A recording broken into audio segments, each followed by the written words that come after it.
ಗುರುರ್ಬ್ರಹ್ಮ ಗುರುರ್ವಿಷ್ಣು ಗುರುರ್ದೇವೋ ಮಹೇಶ್ವರ ಗುರುರ್ ಸಾಕ್ಷಾತ್ ಪರಬ್ರಹ್ಮ ತಸ್ಮೈ ಶ್ರೀ ಗುರವೇ ನಮಃ. ಚಿದಂಬರ ನಮಸ್ತೇಸ್ತು ಚಿಂತಿತಾರ್ಥ ಪ್ರದಾಯಿನೇ ಔದುಂಬರ ಸದಾವಾಸ ಚಿದಂಬರ ನಮೋಸ್ತುತೆ. ಎಲ್ಲ ಆತ್ಮಜ್ಯೋತಿಗಳಿಗೆ ಸಾಷ್ಟಾಂಗ ಪ್ರಣಾಮ. ಇಂದಿನ ರಾಜಾರಾಮ್ ಮಹಾರಾಜ್ ಅವರ ಭಕ್ತಿ ಪರಭಂಗವನ್ನು ನೋಡೋಣ. ಯಾತ್ರಲ್ಲಿ ಅವ್ರು ಏನು ಹೇಳ್ತಾರೆ, ಭಕ್ತಿ ಶಾಸ್ತ್ರದ ಒಂದು ವೈಶಿಷ್ಟ್ಯತೆ ಏನಿದೆಯಪ್ಪ, ಅಥವಾ ಭಕ್ತಿ ಮಾಡಬೇಕು ಅಂದರೆ ಅಲ್ಲೊಂದು ಪ್ರೀ ರಿಕ್ವಿಸಿಟ್ ಏನಿದೆಯಪ್ಪ ಅಂದರೆ ಪಶ್ಚಾತ್ತಾಪ. ಭಕ್ತಿ ಯಾವಾಗ ಉದ್ಭವ ಆಗತ್ತಪ್ಪ ನಮ್ಮಲ್ಲಿ? ಭಗವಂತನ ಬಗ್ಗೆ ಭಕ್ತಿ ಅಂದರೆ ಪ್ರೇಮ ಯಾವಾಗ ಉದ್ಭವ ಆಗತ್ತೆ? ಯಾವಾಗ ನಮಗೆ ಪಶ್ಚಾತ್ತಾಪ ಭಾವನೆ ಆಗತ್ತೆ. ಆ ಪಶ್ಚಾತ್ತಾಪದ ಕಣ್ಣೀರು ಯಾವಾಗ ನಮ್ಮ ಕಣ್ಣಲ್ಲಿ ಬರುತ್ತೋ, ಎದಕ್ಕೆ ಪಶ್ಚಾತ್ತಾಪ ಆಗಬೇಕು? ಇಂದಿನ ತನಕ ನಾನು ನಿನ್ನನ್ನು ಮರೆತು ನನ್ನನ್ನೇ ನಾನು ಮೆರೆಸ್ಕೋತಾ ಇದ್ನಲ್ಲಪ್ಪ, ನಾನು ಕರ್ತ ಅಂತ ಮೆರೆಸ್ಕೋತಾ ಇದ್ದೆ.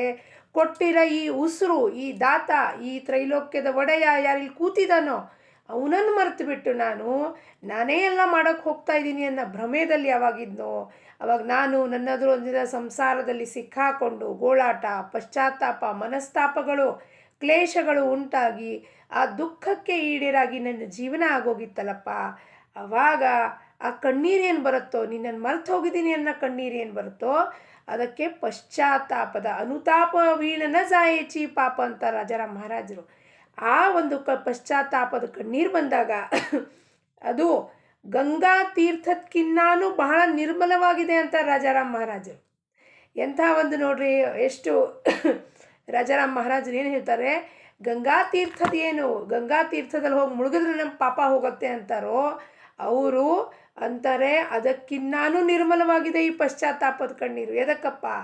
ನನಗೆ ಅರಿವಾಯಿತು, ಇಲ್ಲಿ ಯಾರು ಕೂತಿದ್ದಾನೋ ಅವನು ಇದನ್ನು ನಡೆಸ್ತಿದ್ದಾನೆ ಈ ದೇಹ ವಿನಃ ನಾನು ಎದ್ದು ಹೋಗ್ಲಿಕ್ಕೂ ಸಾಧ್ಯತೆ ಇಲ್ಲ, ಉಸಿರಾಡ್ಲಿಕ್ಕೆ ಸಾಧ್ಯತೆ ಇಲ್ಲ, ಒಂದು ನಮ್ಮಲ್ಲಿ ಹಾರ್ಟ್ ಪಂಪಿಂಗ್ ಮಾಡ್ಲಿಕ್ಕೆ ಸಾಧ್ಯತೆ ಇಲ್ಲ, ಬ್ಲಡ್ ಸರ್ಕ್ಯುಲೇಷನ್ ಮಾಡ್ಲಿಕ್ಕೆ ನನ್ನ ಕೈಲಿ ಬರೋದಿಲ್ಲ, ಒಂದು ಕಣ್ಣು ಮಿಟಕ್ಸ್ಲಿಕ್ಕೆ ನನ್ನ ಕೈಲಿ ಆಗೋದಿಲ್ಲ. ಅಂದರೆ ಈ ಜಡ ದೇಹ ತನ್ನನ್ನು ತಾನು ಏನು ಅಂದ್ಕೊಂಡು ಮೆರೆಸ್ತಾ ಇದೆಯಪ್ಪ, ಅಪ್ಪ ನನ್ನ ತಪ್ಪಾಯಿತು ಅನ್ನೋದನ್ನು ಯಾವಾಗ ಜೀವಕ್ಕೆ ಅರಿವಾಗತ್ತೋ ಆ ಪಶ್ಚಾತ್ತಾಪ ಭಾವನದಿಂದ ಭಕ್ತಿಯ ಉಗಮ ಆಗತ್ತೆ, ಭಕ್ತಿಯ ಉದಯ ಆಗತ್ತೆ, ಅಲ್ಲಿಂದ ಜ್ಞಾನ ವೈರಾಗ್ಯ ಹೊಂದುವ ಒಂದು ಶಕ್ತಿ ಸಿಗತ್ತೆ ಅನ್ನೋದನ್ನು ಈ ಅಭಂಗದ ಮುಖಾಂತರ ರಾಜಾರಾಮ್ ಮಹಾರಾಜರು ನಮಗೆ ಬೋಧನೆ ಮಾಡ್ತಾರೆ. ಮನಸ್ಸಿಗೆ ಏನಂತಾರಪ್ಪ, ಮಾಗೀಲತೆ ಸರ್ವ ಜಾತಸೆ ಜಳೋನಿ ಪಶ್ಚಾತ್ತಾಪ ಮನಿ ಧರಿತಾಚಿ ತ್ಯಾಲಾಗಿ ಬಾಪಾ ಸಾವಧ ವಾವೆ ಜನಿ ನಾರಿ ನರಕೋಣಿ ಹೋಕಾ ಸುಖಿ ಸಾವಧ ಹೋವುನಿ ಲಾಗಾವೆ ಭಜನಿ ಘ್ಯಾವೆ ಉದ್ಧರೋನಿ आपणासी चिदंबर दास म्हणे ऐसे घडी नये कल्पकोटी गेल्यावर. ಮಾನವ ಜೀವನ ಎಷ್ಟು ದುರ್ಲಭ ಇದೆ. ಜಂತು ನಾಮ್ ನರ ಜನ್ಮ ದುರ್ಲಭಂ ಅಂತ ಶ್ರೀಮದ್ ಶಂಕರಾಚಾರ್ಯರು ಹೇಳ್ತಾರೆ. ಭಗವತ್ಪಾದರು ಏನಪ್ಪ, ಈ ಮಾನವ ಜನ್ಮ ಬಹಳ ವಿಶಿಷ್ಟವಾಗಿದೆ, ಬಹಳ ಅದ್ಭುತವಾಗಿದೆ. ಈ ಜನ್ಮಕ್ಕೆ ಬಂದಾಗ ಇಷ್ಟೊಂದು ಲಕ್ಷ ಯೋನಿಗಳಲ್ಲಿ ಚಕ್ರದಲ್ಲಿ ನಾವು ಸಂಚಾರ ಮಾಡಿದ್ದೀವಿ. ಆದರೆ ಇದೊಂದು ನರದೇಹ ಏನು ಸಿಕ್ಕಿದೆಯೋ ಇದರಲ್ಲಿ ಪರಮಾತ್ಮನ ಅರಿತುಕೊಳ್ಳೋ ಸಾಧ್ಯತೆ ಇದೆ ವಿನಃ ಇನ್ಯಾತ್ರಲ್ಲೂ ಆ ಬುದ್ಧಿ ನಾವು ಇಟ್ಟೇ ಇಲ್ಲ. ಅದಕ್ಕೆ ಹೈಲಿ ಇವಾಲ್ವ್ಡ್ ಅಂತೀವಿ ನಾವು ಮನುಷ್ಯನ್ನ.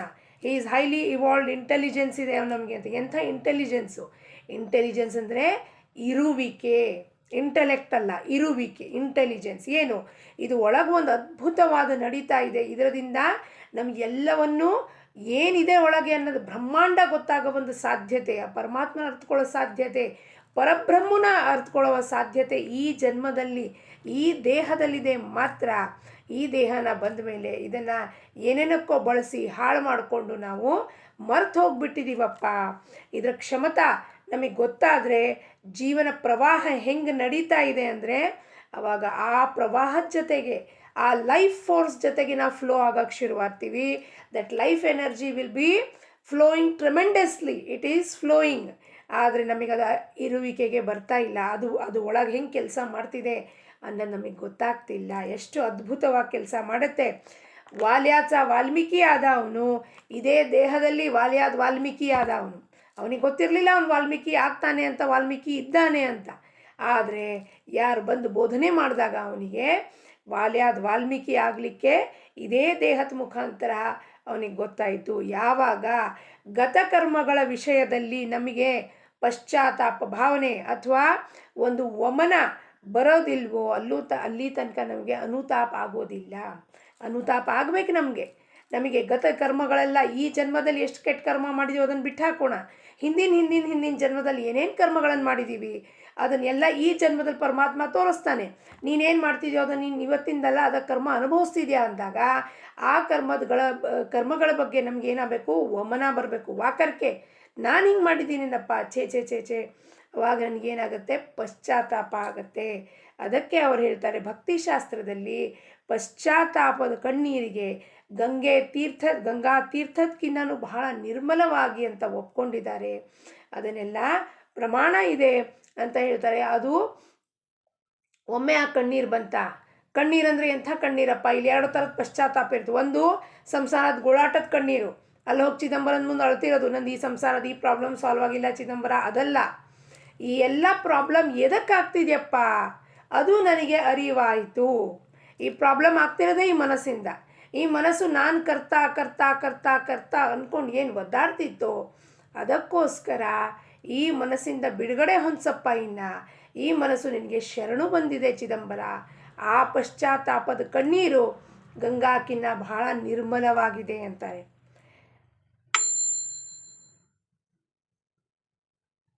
ಭಕ್ತಿ ಮತ್ತು ಭಗವಂತನ ಬಗ್ಗೆ ಜನ್ಮತಃ ಯಾರಿಗೂ ಅರಿವಿರೋದಿಲ್ಲ. ಗರ್ಭದಲ್ಲಿ ಅರಿವಿರುತ್ತೆ ನಾನು ನೀನು ಒಂದೇ ಅಂತ, ಆದರೆ ಆಚೆ ಬಂದ ಕೂಡಲೇ ಅದು ಸಪ್ರೇಟ್ ಆಗಿಬಿಟ್ಟು ನಾನು ನೀನು ಬೇರೆ ಅನ್ನಕ್ಕೆ ಶುರು ಮಾಡುತ್ತೆ. ಅಲ್ಲಿವರೆಗೂ ನಾವು ಏನೇನು ಪ್ರಯತ್ನ ಮಾಡಿದ್ರೂ ಸಹ ಅದೇನೂ ಉಪಯೋಗಕ್ಕೆ ಬರೋದಿಲ್ಲ. ಸ್ತ್ರೀ ಪುರುಷರು ನರನಾರಿ ಕೋಣಿ ಹೋಕ ಸುಖಿ ಇಬ್ಬರು ಇಲ್ಲಿ ನರನಾರಿಗಳಂದರೆ ಸ್ತ್ರೀ ಪುರುಷರು ಮತ್ತು ವಯಸ್ಸಿನ ಮೇಲೆ ಅವಲಂಬಿತ ಇಲ್ಲ, ಜಾತಿ ಮತ ಧರ್ಮ ಅದರ ಮೇಲೆ ಈ ನಿಜ ಸುಖ ಪಡೀಲಿಕ್ಕೆ ಏನು ಬಾಧೆ ಇಲ್ಲ. ಯಾರು ಬೇಕಾದರೂ ಆ ಪರಮಾತ್ಮನ ಅರಿತ್ಕೋಬಹುದು, ಆ ಪರಬ್ರಹ್ಮ ವಸ್ತುನ ಅರಿತ್ಕೊಳ್ಳೋ ಸಾಧ್ಯತೆ ಇದೇ ನರ ಜನ್ಮದಲ್ಲಿ ಎಲ್ಲರಿಗೂ ಉಂಟಿದೆ ಅಂತ ರಾಜಾರಾಮ್ ಮಹಾರಾಜರ ಸಂತರು ಅವ್ರ ಕಳ್ಕಳಿಯಿಂದ ಏನು ಹೇಳ್ತಾರೆ, ನಿಮ್ಮೆಲ್ಲರಿಗೂ ಅರ್ಹರಿದ್ದೀರಪ್ಪ. ನಾವು ಒಬ್ಬರೇ ಅಲ್ಲ, ನಾನೊಬ್ಬನೇ ರಾಜಾರಾಮ ಪಡ್ಕೊಂಡೆ, ಅದಕ್ಕೆ ಅವರು ಆ ಸಮಾಧಿ ಸ್ಥಿತಿದಲ್ಲಿ ಕೂತ್ಕೊಂಡು ಅವ್ರ ಚಿದಂಬರನ ಜೊತೆಗೆ ಒಬ್ಬರೇ ಇರ್ಬೋದಾಗಿತ್ತು. ಎದಕ್ಕಪ್ಪ ಜಗತ್ ಭ್ರಮಣೆ ಮಾಡಿ ಎಲ್ಲರಿಗೂ ತಿಳಿ ಹೇಳಿದ್ರು, ಸ್ವಾಮೀನ್ ಬರ್ರಿ ನೋಡ್ರಿ ಅವನು ಹೆಂಗಿದ್ದಾನೆ, ಎಷ್ಟು ಕರುಣಾವಂತಿದ್ದಾನೆ, ಎಷ್ಟು ಪ್ರೀತಿ ಮಾಡ್ತಾನೆ ರೀ ನಮ್ಮ ಮೇಲೆ, ಅವನು ಹೊರತಾಗಿ ನಮಗೆ ಜಗತ್ತಿನ ಯಾರೂ ಜನ ಪ್ರೀತಿ ಮಾಡ್ಲಿಕ್ಕೆ ಸಾಧ್ಯತೆ ಇಲ್ಲ ಅನ್ನೋದನ್ನು ತೋರಿಸ್ಕೊಳ್ಳಿಕ್ಕೆ ಜಗತ್ ಭ್ರಮಣೆ ಮಾಡಿದ್ರು. ಎದಕ್ಕೆ ಅವರೊಬ್ಬರೇ ಒಳಗೆ ಕುತ್ಕೊಂಡು ಚಿದಂಬರ ಅನ್ಬೋದಾಗಿತ್ತು, ಪ್ರೀತಿ ಮಾಡ್ಬೋದಾಗಿತ್ತು. ಅವ್ರೇನು ಮಾಡಿದ್ರು, ಎಲ್ಲರಿಗೂ ಸಾಧ್ಯತೆ ಇದೆಯಪ್ಪ ನರ ಜನ್ಮಕ್ಕೆ ಬನ್ನಿ ನಾನು ನಿಮಗೆ ಹೇಳ್ತೀನಿ ಅಂತ ಚಿದಂಬರ ನಾಮದ ಮಹಿಮೆ ಹೇಳಿದ್ರು. ಚಿದಂಬರನ ಪೂಜೆ ಹೆಂಗೆ ಮಾಡಬೇಕು, ಧ್ಯಾನ ಹೆಂಗೆ ಮಾಡಬೇಕು, ಅವನನ್ನು ಹೆಂಗೆ ಕೂಗಬೇಕು ಕರಿಬೇಕು ಅನ್ನೋದು ಎಲ್ಲವನ್ನು ತಿಳಿ ಹೇಳಿದ್ರು ಅವರು. ಆ ತಿಳಿ ಹೇಳೋದ್ರಲ್ಲಿ ಭೇದ ಭಾವ ಮಾಡಲಿಲ್ಲ. ಇವನಿಗೆ ಹೇಳ್ತೀನಿ ಅವನಿಗೆ ಹೇಳೋದಿಲ್ಲ, ಅವನಿಗೆ ಹೇಳ್ತೀನಿ ಇವನಿಗೆ ಹೇಳಲ್ಲ, ಇವನಿಗೆ ಒಕ್ಕಿ ವಿಧಲ್ಲಿ ಮಾತ್ರ ಹೇಳ್ತೀನಿ, ಎಲ್ಲರಿಗೂ ಮುಕ್ತವಾಗಿ ಹೇಳಿದ್ರು. ಸಂತರು ಏನು ಮಾಡ್ತಾರೆ, ಎಲ್ಲರನ್ನೂ ಕರ್ಕೊಂಡು ಹೋಗೋ ಪ್ರಯತ್ನ ಮಾಡ್ತಾರೆ. ಯಾರು ಬರ್ತಾರೋ ಅವರು ಉದ್ಧಾರ ಆಗ್ತಾರೆ, ಇನ್ಯಾರು ಬರೋದಿಲ್ವೋ ಅವರು ಪುನರಪಿ ಜನನಂ ಪುನರಪಿ ಮರಣಂ ಚಕ್ರದಲ್ಲೇ ಇರ್ತಾರೆ. ಅದಕ್ಕೆ ನಮ್ಮ ಜೀವನದ ಗತದ ಎಲ್ಲ ಏನೇನು ಮಾಡಿದೀವೋ, ಹಿಂದಿನ ನಾವು ಏನೇನು ಪಾಸ್ಟ್ ಎಲ್ಲ ಮಾಡಿದ್ದೀವೋ ಅವಲೋಕನ ಮಾಡಿ ನಾನು ತಪ್ಪು ಮಾಡಿರೋದನ್ನು ಮೊದಲು ಒಪ್ಕೋಬೇಕಂತೆ. ಮೊದಲನೇ ಸ್ಟೆಪ್ ಏನಿದೆ, ಆಕ್ಸೆಪ್ಟೆನ್ಸ್ ಏನು, ನಾನು ಬರೀ ಸಾತ್ವಿಕ್ ಇದ್ದೀನಿ, ನಾನು ಭಾಳ ದೊಡ್ಡ ಭಕ್ತೆ ಇದ್ದೀನಿ, ಇದಿದ್ದೀನಿ, ಈ ಆಕ್ಸೆಪ್ಟೆನ್ಸ್ ಅಲ್ಲ. ಹೌದು ನಾನು ಭಾಳ ಮಾತಾಡ್ತೀನಿ, ನಾನು ಮಾಡ್ತೀನಿ, ಈ ನಾನು ಅನ್ನೋದಲ್ಲಿ ಸಿಕ್ಕಾಕೊಂಡು ಒದ್ದಾಡ್ತಿದ್ದೀನಿ, ಈ ಆಕ್ಸೆಪ್ಟೆನ್ಸ್ ಮಾಡಿಕೊಂಡು ಅದನ್ನು ಅವನ ಮುಂದೆ ಒಪ್ಕೋಬೇಕು ಫಸ್ಟು. ಅವಾಗ ಅವ್ನು ಬಾಗಲ್ ತೆಗಿತಾನೆ. ಇಲ್ಲ ಸುಮ್ಮನೆ ನೀವು ಕೊಟ್ಟಿ ಜಪ ಮಾಡಿ ದೇಹದಿಂದ ಮಾಲೆ ಹಾಕ್ಕೊಳ್ರಿ, ಕೊರಳಲ್ಲಿ 4 ಜನಕ್ಕೆ ರಸ್ತೆ ಮೇಲೆ ಹೋಗಿ ತೋರಿಸ್ರಿ ನಾನು ಜಪ ಮಾಡ್ತೀನಿ. ಇಲ್ಲ ಸತ್ಸಂಗಕ್ಕೆ ಬಂದಾಗ ಗುರುಗಳ ಮುಂದೆ ಜಪಾಲೆ ಹಿಡ್ಕೊಂಡು ಕೂತಿರೋದು ನಾನು ಜಪ ಮಾಡ್ತಿದ್ದೀನಿ ಅಂತ. ಗುರುಗೇನು ತೋರಿಸ್ತೀವಿ ನಾವು, ಅಹಂಕಾರ. ನೀನಿಂದ ಏನಾದ್ರು ಭಾಷಣ ಮಾಡ್ಕೊಳಪ್ಪ, ನಾವು ಜಪಮಾಲೆ ಹಿಡ್ಕೊಂಡು ಜಪ ಮಾಡ್ತಿರ್ತೀವಿ. ಎಷ್ಟು ನಮ್ಮ ದೇಹಾಭಿಮಾನ ಇದೆ ನೋಡ್ರಿ. ಗುರು ಬಂದಾಗೂ ಗುರು ನಮಗೆ ಬೋಧನೆ ಮಾಡ್ತಿರುವಾಗ ನಿನ್ನ ಬೋಧನೆಕ್ಕಿಂತ ಹೆಚ್ಚಾಗಿ ನನಗೆ ತಿಳ್ಕೊಂಬಿಟ್ಟಿದ್ದೀನಿ, ನಾನು ಜಪಮಾಲೆ ಹಿಡ್ಕೊಂಡು ಕೂತಿರ್ತೀನಿ. ಇಂಥವ್ರಿಗೆ ಎಂಥದ್ದು ಬೋಧನೆ ಮಾಡೋದು, ಏನು ಹೇಳೋದು?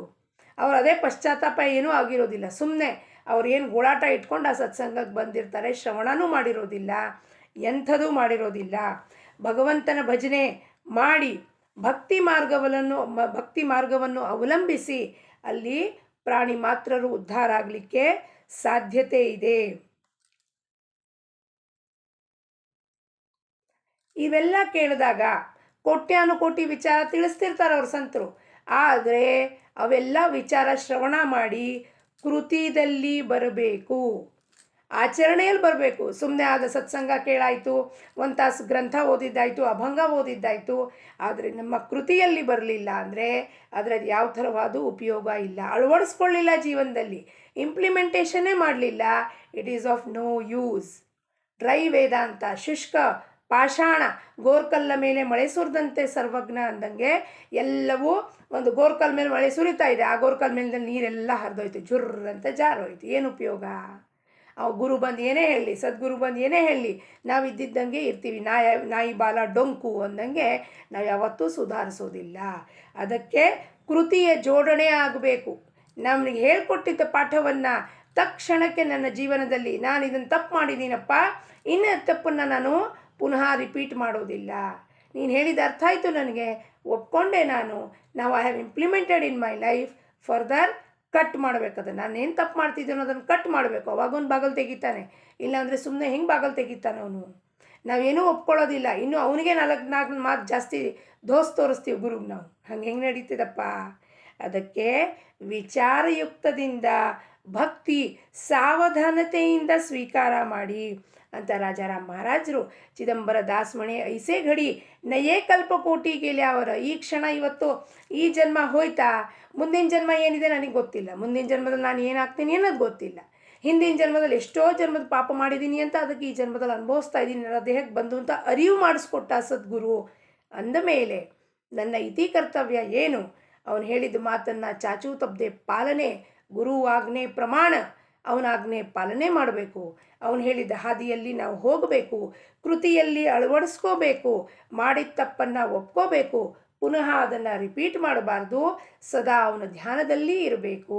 ಅವಾಗ ಚಿದಂಬರ ನಮಗೆ ಮುಂದಿನ ಬಾಗಲ್ಗಳನ್ನು ತೋರಿಸ್ತಾನೆ. ಹೆಚ್ಚು ಹೆಚ್ಚು ಉನ್ಮತದ ಸ್ತರಕ್ಕೆ ಹೋಗಬೇಕು ನಾವು. ಉನ್ಮತ ಸ್ತರಕ್ಕೆ ಹೋದಾಗ ಅವನ ನಿಜ ಸ್ವರೂಪ ಏನಿದೆ ಅದು ನಮಗೆ ಅರಿವಿಗೆ ಬರುತ್ತೆ. ರಾಜಾರಾಮ್ ಮಹಾರಾಜರ ಚರಣಕ್ಕೆ ಅಭಂಗ ಪುಷ್ಪವನ್ನು ಅರ್ಪಿಸುತ್ತಾ ಲೋಕ ಸಮಸ್ತ ಸುಖಿನೋ ಭವಂತು. ಸದ್ಗುರು ಚರಣ ಅರವಿಂದಾರ್ಪಣಮಸ್ತು. ಸಾಯಿ ಚಂದ್ರುಭ್ಯೋ ನಮಃ.